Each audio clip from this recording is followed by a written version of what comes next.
ございます。Thank you so much for joining us early in the morning.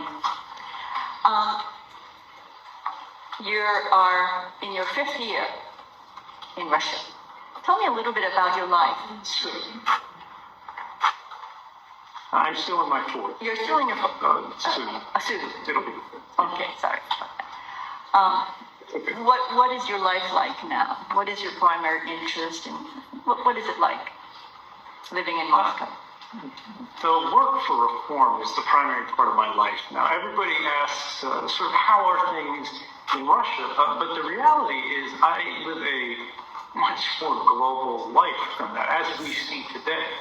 My day-to-day involves working with organizations across borders that don't really see lines and flags so much as they see the core issues. Now I work as the Freedom of the Press Foundation's president.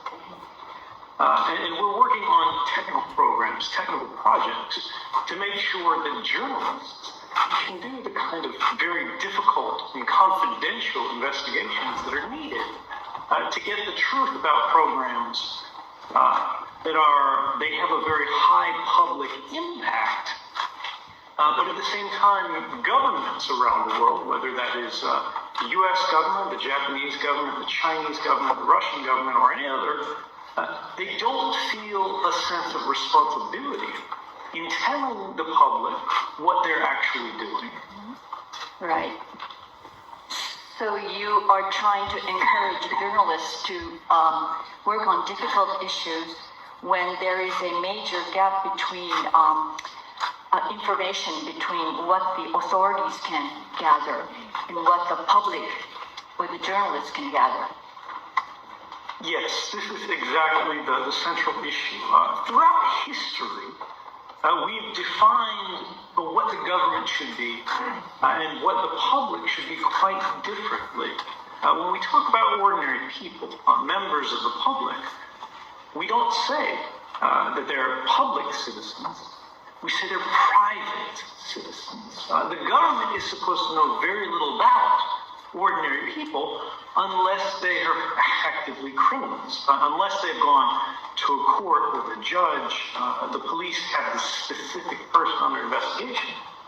And at the same time, we're supposed to know a very great deal about what our government representatives are doing, which is why we call them public officials. But we don't really hear that kind of language so much anymore. And governments seem to be actively campaigning to prevent that. We've had in Japan, just in the last year, questions raised about the Japanese government's involvement in U.S. surveillance projects and technologies. And when evidence of this came in the newspapers through Japanese outlets and The Intercept, Japanese journalists approached the government, the ministers, people like Yoshihide Suga-san, and they asked, what does this mean? Are you doing this? Is this correct? And the Japanese government wouldn't even say yes or no.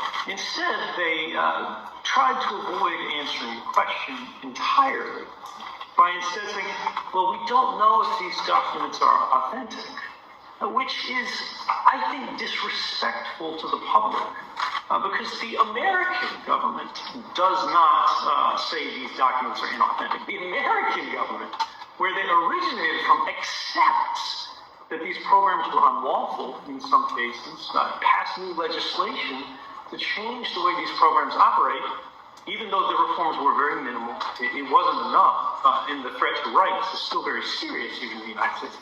But they were, at least they accepted, the U.S. government accepted that when journalists had evidence, when the public had enough proof that these things were beyond the point of denying them reasonably, that these things were happening, that they would have that conversation. And I think it's unfortunate the Japanese government, and this is not unique to Japan, there are many governments that do this, but the Japanese government still objects and says we can't even discuss this because our allies wouldn't like it or because we don't know if it's true.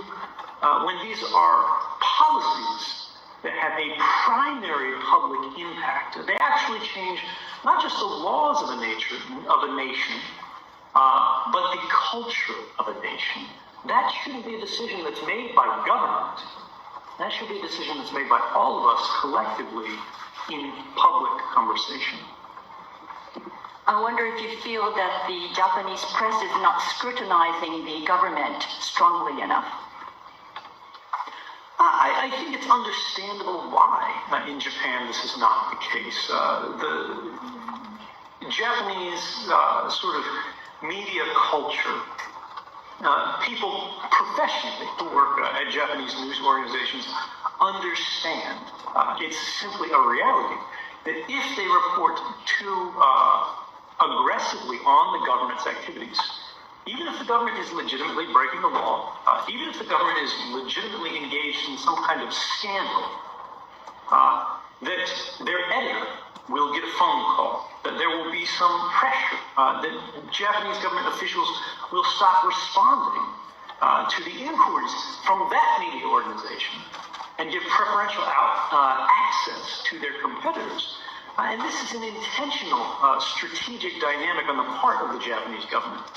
I think to create a result from the Japanese media, which we see today, I think it's difficult to blame any particular Japanese media organization for this outcome.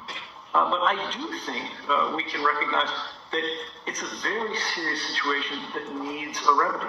I don't believe it is okay to accept that this is simply the way things are, that the government will threaten the media out of reporting stories, not directly, but by structuring a system in which doing your job too well is punished.